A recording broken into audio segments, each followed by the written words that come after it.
Something is unsettling about reaching your 40s. You wake up one day and realize time isn't unlimited anymore. The youthful illusion of "I've got decades to figure it out" begins to crack.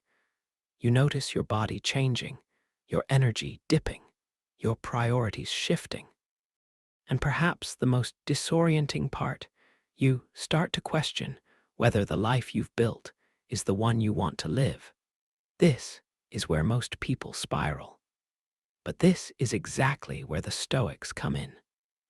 Not as cold philosophers of the past, but as allies, offering ancient principles that can protect your peace, sharpen your mind, and anchor your future. If you're over 40 and wondering what comes next, you're in the right place. Let's explore 7 key Stoic principles that will safeguard your path from this moment forward. 1.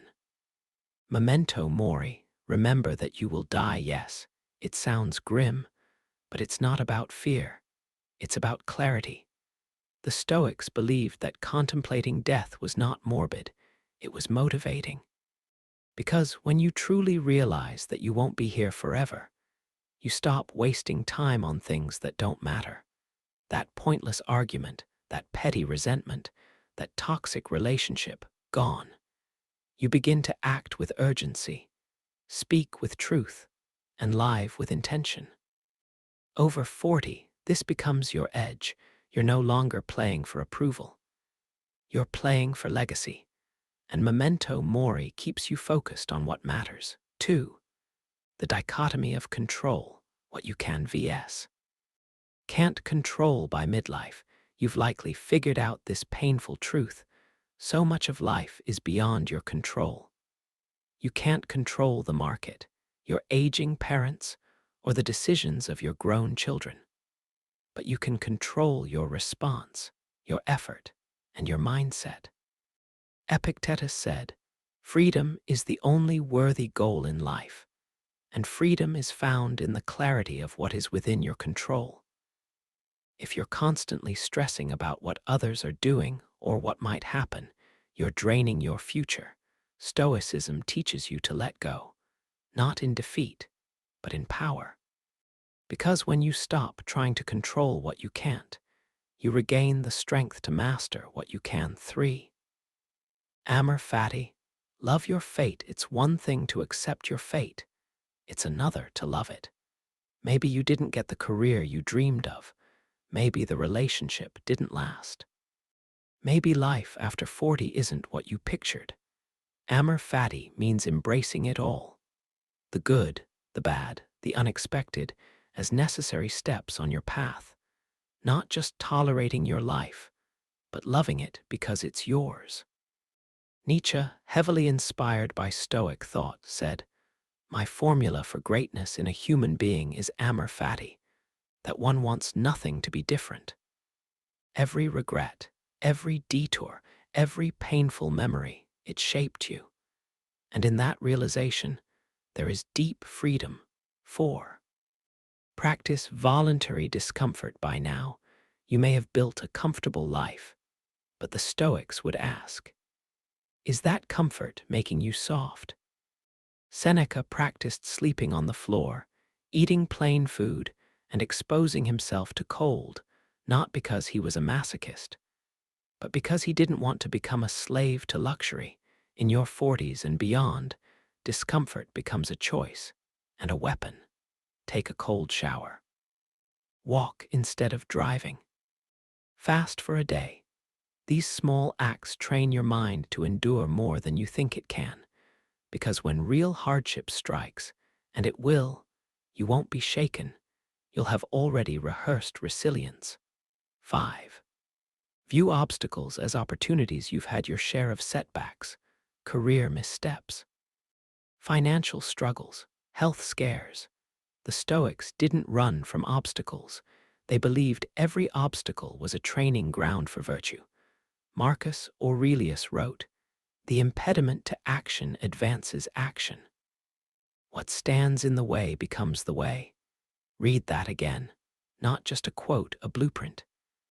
Lost your job. Opportunity to reinvent, divorce. chance to rediscover your identity, health issue. Time to honor your body. After 40, life isn't about avoiding obstacles. It's about mining them for wisdom. If you do this, your future becomes anti-fragile. It gets stronger under pressure. 6. Keep your identity fluid, not fixed by this age. People tend to lock themselves into rigid identities. I'm not good with money. I'm too old to change careers. I've always been this way. The Stoics rejected such limiting self-definitions. To them, identity was not a cage, it was clay. You can be 47 and start a new business. You can be 52 and finally heal your trauma. You can be 60 and become more peaceful than you've ever been. What imprisons you is not your age, it's your narrative. Your story is not finished. Don't act like it is. 7. Practice present-mindedness. Here's the paradox of midlife. You begin to look back more than forward. You get nostalgic. You wonder, what if? But Stoicism anchors you in the present, not because the past doesn't matter, but because now is the only moment you can act in. All your regrets, their shadows, all your fears about the future.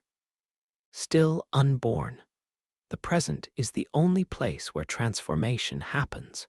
Train yourself to return to this moment, again and again and again. Breathe into it. Feel your feet on the ground. Speak your truth today. Love someone today. Start something today, because the present isn't just where you are, it's where you become. The 5th principle is premeditatio malorum, the premeditation of evils. This is one of the Stoics' most powerful psychological tools.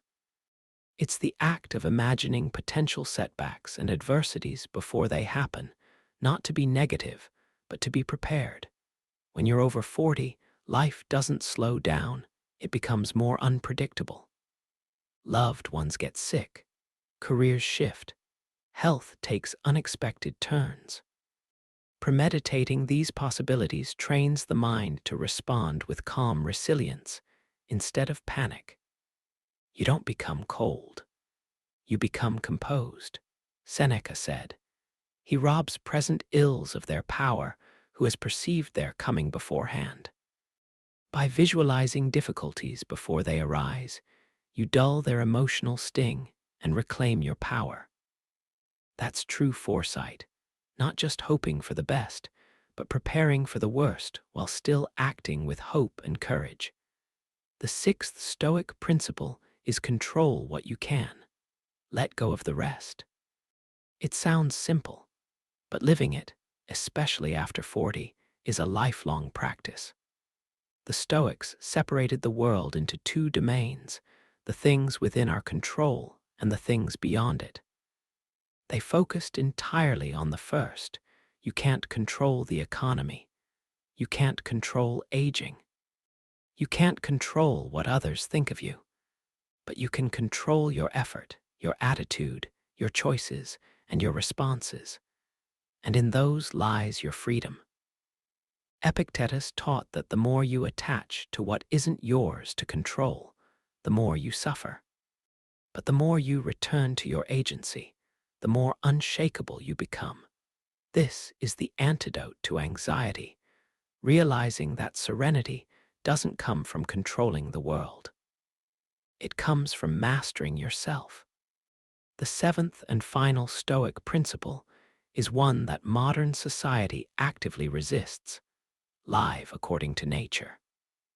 But the Stoics didn't mean nature as forests and rivers. They meant living according to human nature. That is, using your reason, cultivating virtue, and fulfilling your unique role in the cosmos. After 40, the noise of life starts to fade just enough for a quieter voice to be heard, the voice of your deeper self. It asks, what legacy am I leaving? What kind of human am I becoming? Am I aligned with the truth, or am I just distracted? Living according to nature means dropping the persona, the roles, the ego battles, and returning to what's real. You start eating better, speaking with honesty, building deeper connections. You stop chasing approval and start living with purpose. That's Stoicism in action. These 7 principles aren't just abstract ideals, they're tools. Each one sharpens your clarity. Each one strengthens your character. And together, they create a shield of wisdom for everything that life may throw at you after 40. Let's quickly recap them. Memento mori, let death sharpen your life. Amor fati, love your fate, all of it. Dichotomy of control, freedom lies in focus. Voluntary discomfort, strengthen your spirit before the storm. Premeditatio malorum, train for what could go wrong. Control what you can, surrender the rest. Live according to nature, be true to your deeper self. These principles don't just help you survive midlife, they help you transcend it. They help you become the kind of man who is calm in chaos, focused under pressure, and deeply alive no matter the season. So now I ask you, which of these Stoic principles speaks to you the most right now? Share it in the comments. I read them all, and your insight might resonate with someone else who needs it. If this video gave you even a moment of clarity, consider liking it. And if you want more timeless wisdom to guide your path, make sure to subscribe to the channel. Because in a world that constantly pulls you off course, your peace, your strength, your future begin within.